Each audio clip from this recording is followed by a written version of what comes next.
Welcome to Edumacation ASMR style.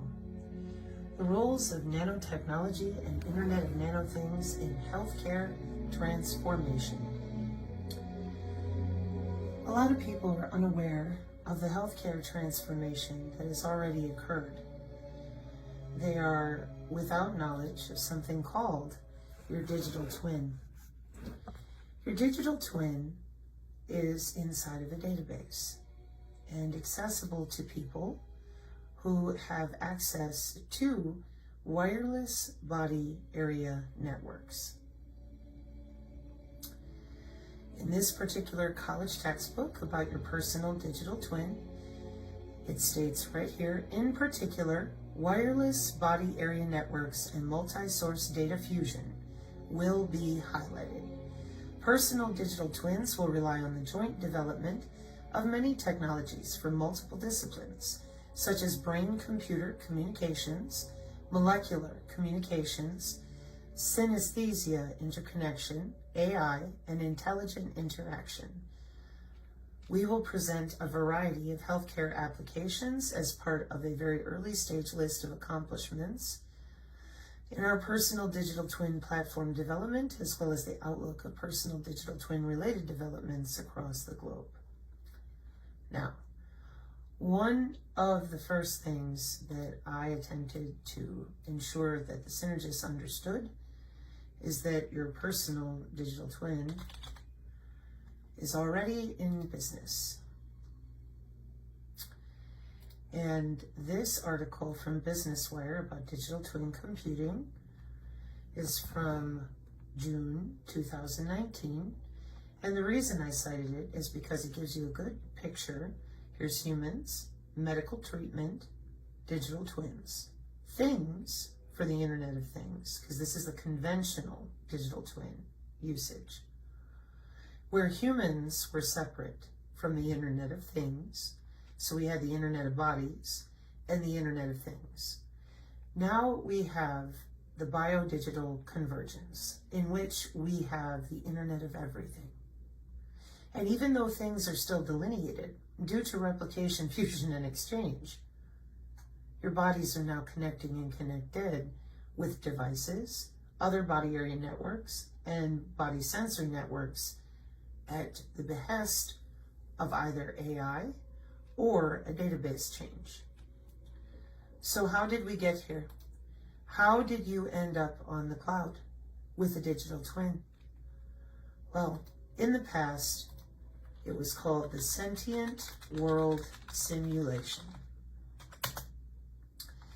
Synthetic environment for analysis and simulation. So if I go to the Wikipedia, I get Purdue University, Synthetic Environment for Analysis and Simulations, or SEAS, is currently being used by Homeland Security and U.S. Defense to simulate crises on the mainland.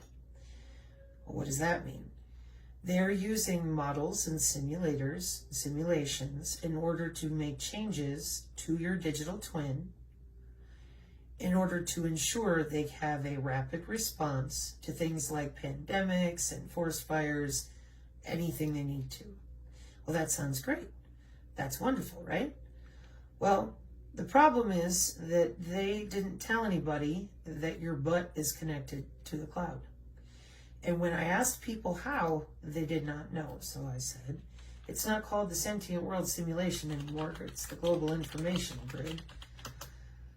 And again, folks were confused. They were like, well, what does that mean? And I said, well, the Global Information Grid is the back end of the Defense Department, the Department of Defense's computer systems across the world. And then I often took them here. The Global Information Grid 2.0 March 2009 concept to show that this has to do with something called sensors. Lots and lots of sensors. There's sensors open system architecture, and we put sensors in literally everything so that the entire world can be broken down between things and humans, and every single natural and unnatural item is leveraged as a tokenized object with net-centric access. meaning that anything and everything is connected to the internet via all these digital sensors, all the branches and all the different business stratagem, like all the vendors and such of the Department of Defense, get to connect into the global information grid based on your security. And then I often take people to, where's my little petcom thing here? Here we go. When it comes to those of you that do understand that we have security clearances in the United States, you might have heard of these two before, SIPRNet and NIPRNet. And those are networks that you don't get access to unless the Department of Defense has you with the proper security clearance. A lot of people do not know that the whole internet is connected. They believe there was a dark web, or they believe that they were somehow separate. You are not. The DISN with the Department of Defense literally runs everything. Period. Now, the Department of Defense is not the one that gets to hold all the information on every single network. Cybersecurity is hierarchical in nature so that not everybody is in the same place at the same time in the same way. However, for our purposes, with all this global information grid and all these people, I'm looking for battlespace awareness, sensors to shooter. Because when it comes to their ability to net-centric warfare, the command need assured information transport and the core enterprise service to support operations in all phases of conflict. Electronic warfare squadron deploying worldwide.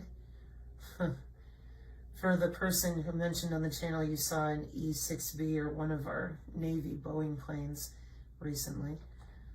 It's because they have big radar on them. So, hang on one second, looking to see if, okay. I'm gonna grab a different paper next run at this. Anyways, so your global information grid used to be called your synthetic world simulation, and that's where your DigiTwin came from, but nobody knew it was there. Then I asserted that your DigiTwin actually has been in cybersecurity since 2009, but I managed to find a paper that's safe to talk about, open source, from 2011. The wireless body area network encryption uses biometric data directly out of your body in real time. And most people know that radio frequency jamming is illegal, but as things continue with this situation we're all in, I imagine we'll be trying just about anything in order to dislodge these biosensors and how they communicate. Whether it's a drone or another body, it's your internal molecular communication routing of your body that will set off the payload, change out the security, stop or block a signal, because data encryptions between the biosensor head and biosensors are accomplished using dynamically generated symmetric keys. This is back in 2011. Which derive from master key early registered in each biosensor in order to defend attacks that compromise the privacy and integrity of the user.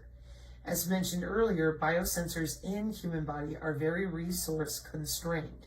This is in 2011.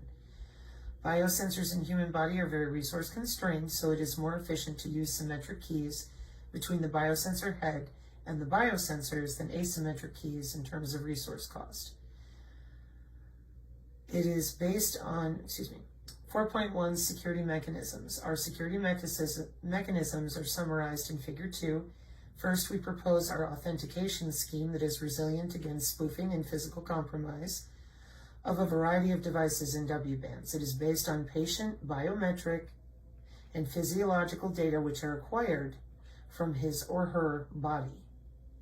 We assume that each implanted devices are identified manually by the certification authority of the medical center in which biosensors are injected, and each base station, such as PDA and wearable devices, watch, close, or self-authenticated by small fingerprint, comparable biometric ID device in order to verify identity via a biometric signature.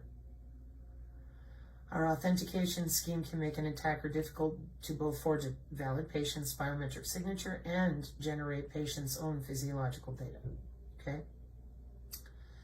And then this is talking about an ID-based ECC. So your Digi-ID has feature values that are identified, and then those feature values are found inside of something called Geomancer and Spellcaster with Geospatial. So I'm going to take you to Geomancer first.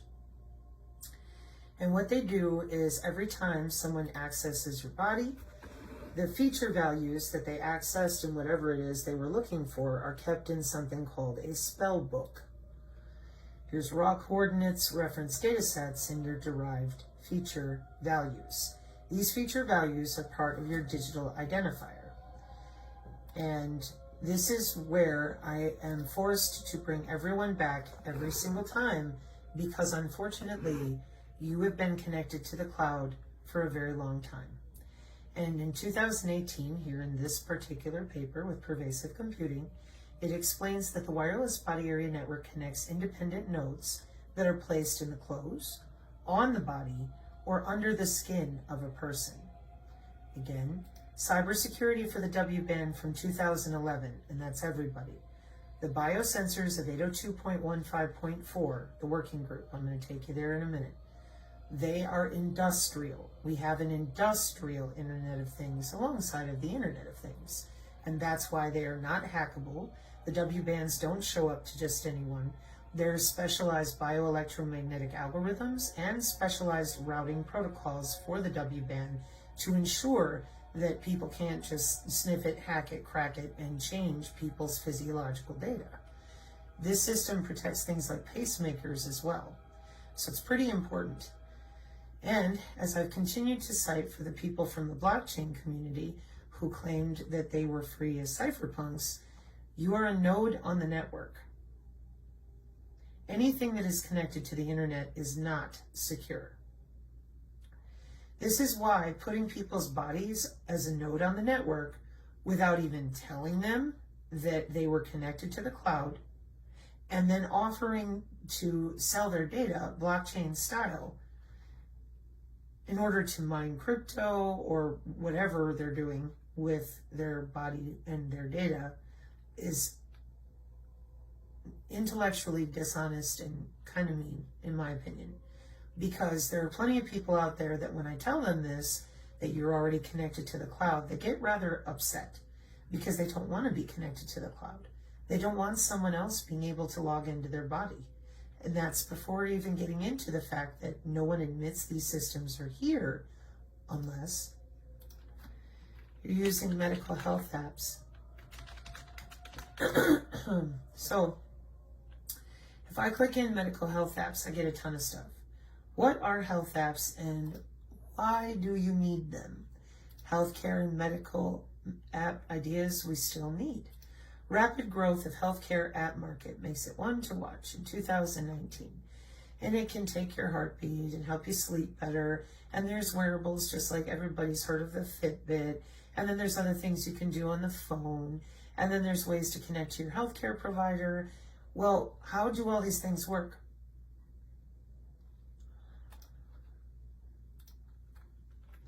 Biosignals.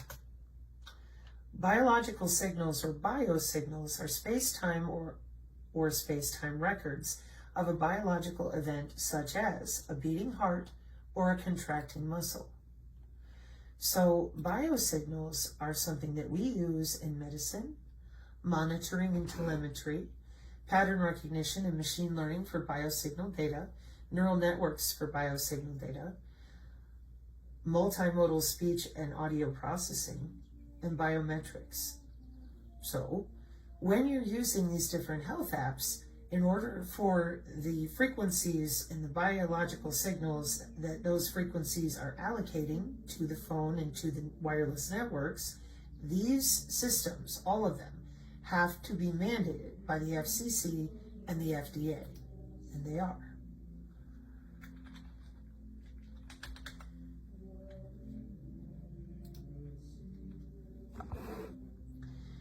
Federal Communications Commission gives medical body area networks clean bill of health.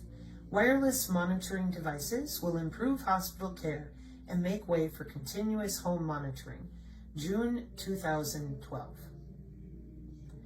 Electronic health monitoring took a big step forward last week when the U.S. Federal Communications Commission approved spectrum for medical body area networks. The Federal Communications Commission allotted the frequencies between 2360 and 24 megahertz, which were part of the spectrum that was returned to the Commission when TV shifted from analog to digital. Okay, so where did we start? We started with talking about how your DigiTwin is already here with your wireless body area network, biometrics, cognition and control, cyber physical systems, which is where we're going to end up. Digital twin, digitization, intelligent connectivity, perception and sensing. Oh, excuse me. Personal digital twin, pervasive connectivity. See this word pervasive here? Check it out. Pervasive computing. What you need to know. Now, when I make the assertion that your body area network, you type in body area network, and you click on the Wikipedia, you read the paragraph, and it will tell you the development of wireless body area network technology started around 1995.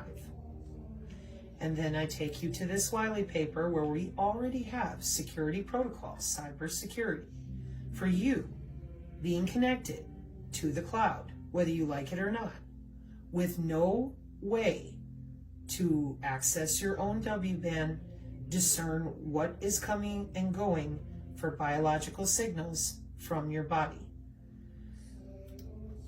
Passive radar for opportunistic monitoring in e-health applications. Micro-Doppler extraction. Those are those feature values I mentioned prior. Whenever we pull your feature values for human activity recognition radar to see if you're sitting, standing, your gait, how you're breathing, we're using different bioelectromagnetic algorithms that are specifically matched to your DNA.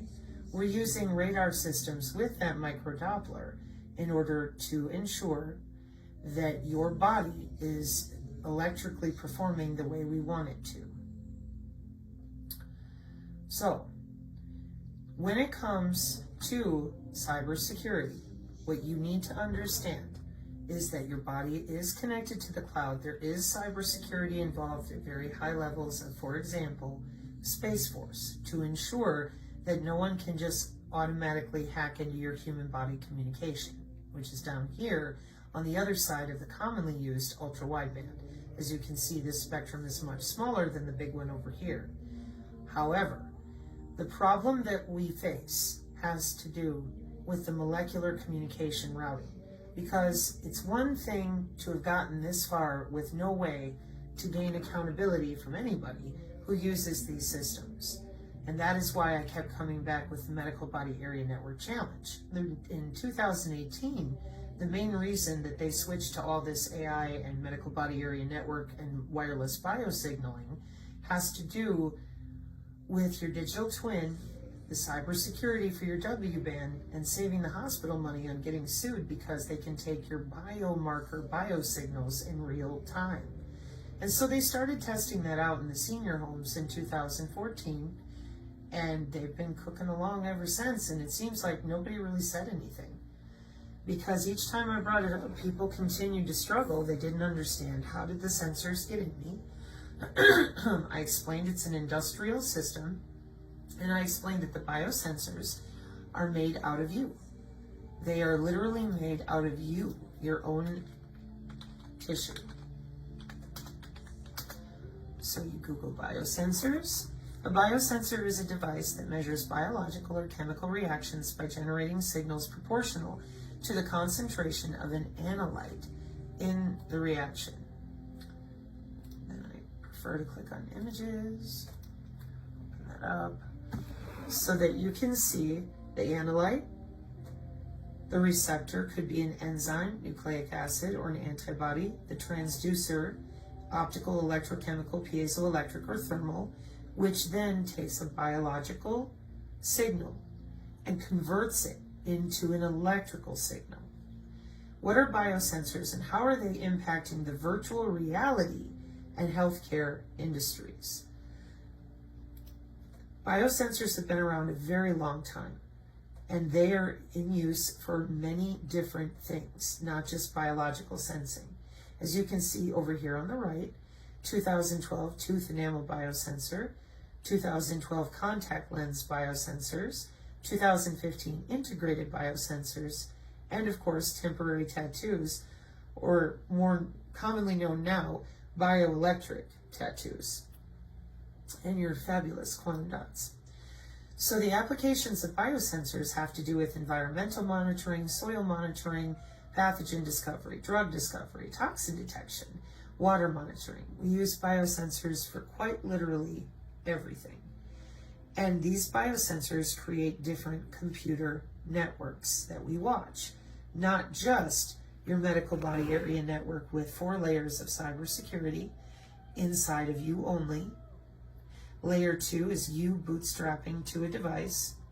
Layer 3 is your black box decision making to forward data to whoever it is that is meant to receive that data. So, your DigiTwin has already been approved by the FDA Modernization Act in Congress in 2022. This bill authorizes the use of certain alternatives to animal testing, including cell-based assays and computer models. That's your digital twin.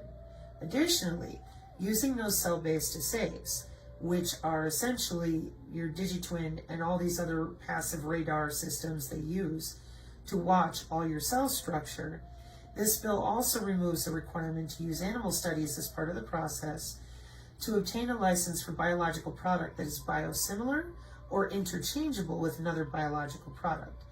And that is what upsets me the most, because people don't even know that we have living robots that are moving around to help take all these different types of biomarker signals, make changes with tissue scaffolding. They didn't tell people what they were really doing when they went with graphene healthcare. The injection itself creates a cyber nano interface. And for those of you that are curious, it's graphene, it's Google fingers graphene healthcare. I typically go to Frontier's Chemical Journal right here because it's the first one. It's got a beautiful image. Graphene-based sensors for human health monitoring. Sense the desire for real-time human health monitoring as well as seamless human-machine interaction is increasing rapidly in 2019. Plenty of research efforts have been made to investigate wearable sensors and implantable devices in recent years. As a novel 2D material, graphene has aroused a boom in the field of sensor research around the world. So then you scroll down, and here's an example of all the non-invasive applications they can pull without a chip in your head. And the invasive applications can be done with an ingestible pill, a sensor that's on a quantum dot, or a little tattoo on your arm. It can be done with a needleless injection now. So, we are way down the line with all these different systems because nobody mentioned that you were attached to the cloud. Now, when I type in biofield, okay, and it will tell you aura, chakras, it's not real, and nobody knows exactly what it is. Well, in reality, your chakras are the nodal areas where more of your veins and arteries cross. And I just picked this image because it's kind of easier to see it that way. See where all these lines come in and out? It's just where, your gonads and your stomach, and more of where your lungs, your heart, all the different things with your thymus and the glands in the endocrine system. That is what your chakras actually are. There's more kinetic energy in your veins and arteries in these areas, which are called NODAL, nodal areas in the body. Some people use them with Chinese medicine, acupuncture, acupressure, chiropractic, and then some people use them for deep tissue massage, and some people use them in order to alter frequencies inside the human body. And that's what got us in trouble, because instead of telling people, hey, this is an actual biological field, people are told this field does not exist. And so then I get stuck in the middle, because I have to explain to them this field does exist.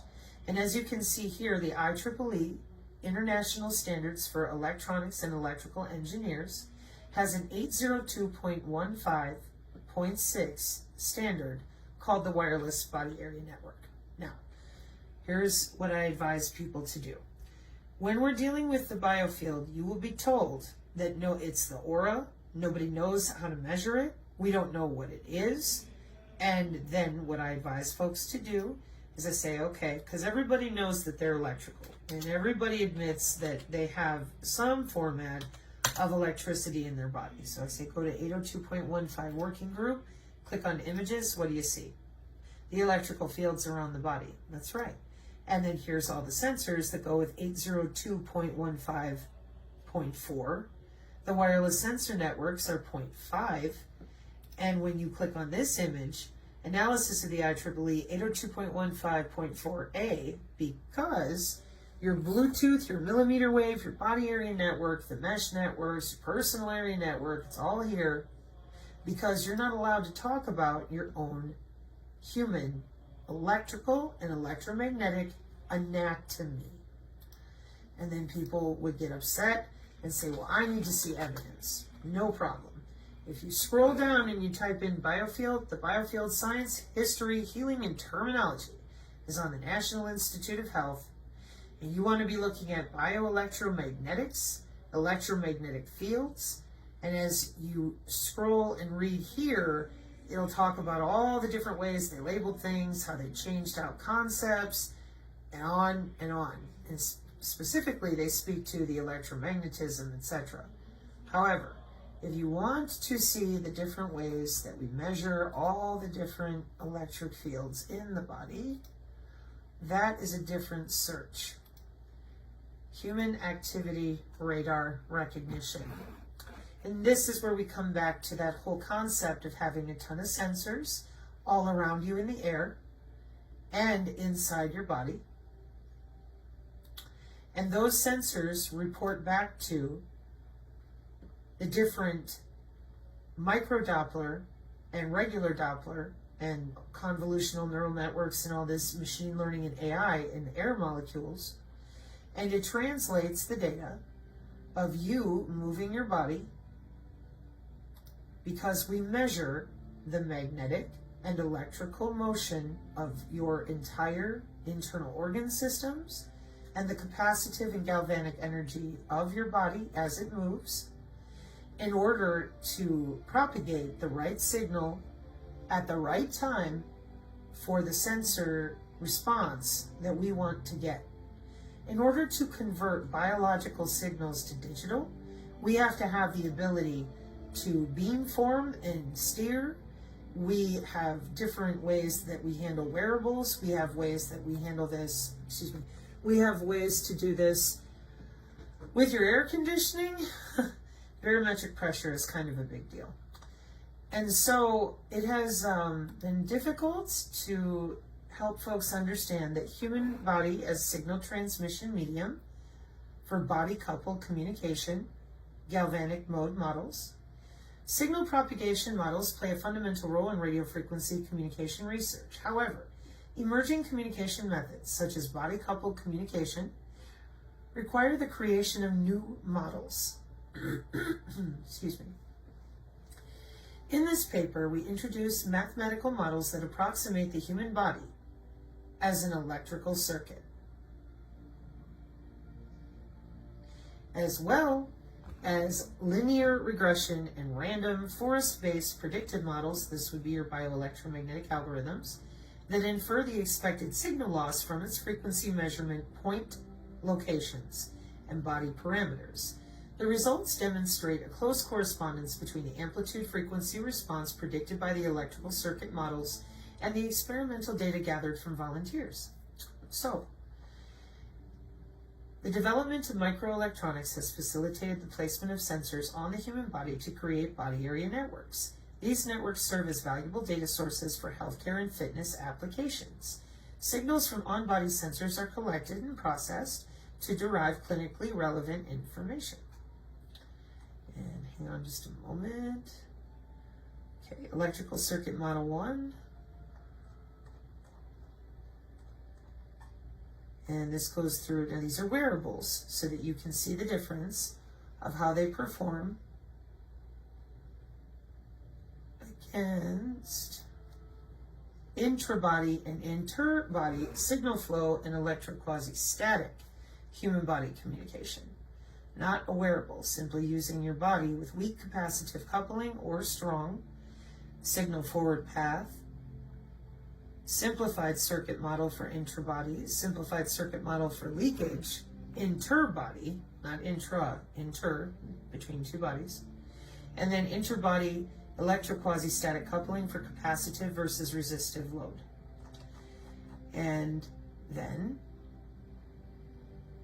I'm going to stay out of phase array, I think, this time. So, when I take people to human body communication and frequency, this is where the aura went. They have all the different frequencies, the electrical fields, the electromagnetic fields, and they have it broken down into the proper math where your body is the circuit on its own for cybersecurity purposes. And this is why I've been trying to get people to do the M-band challenge, because radio frequency was not cybersecurity secure enough. So we're using your body and all the different galvanic, piezoelectric, biochemical, and the current, like from your heartbeat, the natural flow of your veins and arteries, to propel the nano, to make the changes of routing of energy inside of you. So to continue to tell people that we don't know what the aura even is, when it's on the National Institute of Health as the human biofield. And to continue to tell people that we don't know how to manipulate their bodies, radio frequency radiation in a body area network, capacitive coupled human body communication, magnetic human body communication. Okay, not only do we know what we're doing, but we have multiple jobs and folks in every direction you can imagine in order to keep you cyber secure for things like your pacemaker or if you have an insulin pump. So, in cybersecurity, just to make sure you understand, as a node on the network, you are accessible to the physical data link network transport session presentation and application layers of data as they come and go.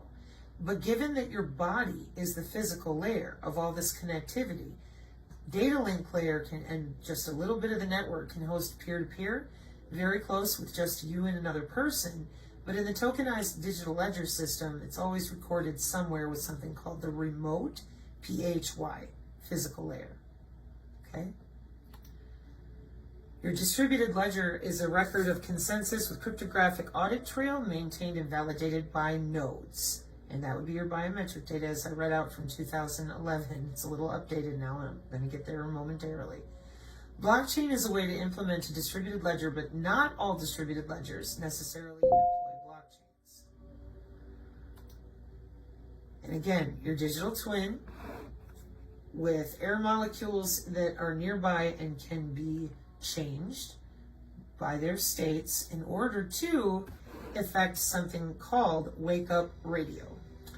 Software-defined metamaterials, it could be the smart dust, it could be actual wireless sensor networks that are supposed to interface with your body, and we have energy harvesting nanonodes that land on the outside of you to ultrasound-based wake-up radio, so we only want to wake up certain nodes. The nanonodes, however many of them are flowing through you, are passively flowing in the bloodstream, and energy harvesting entities to be localized for application support, e.g. targeted drug delivery. When I say precision AI healthcare and wireless drugging, I'm very sincere. That is the direction they are headed.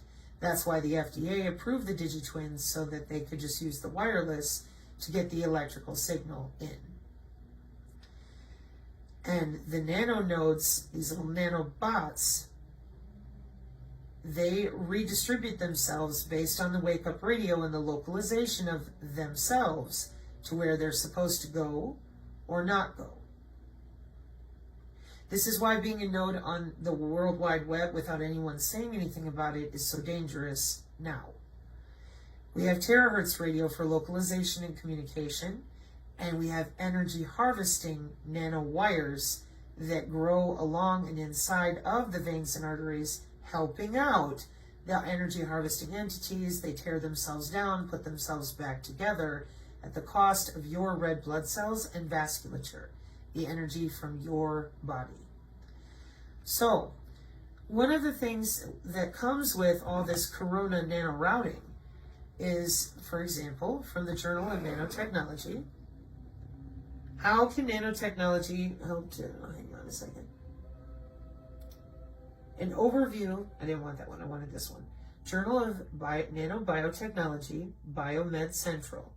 An overview on nanoparticle-based strategies to fight viral infections. Okay, so another COVID one. And your corona is your coordinate routing system for nano networks, which is only going to show you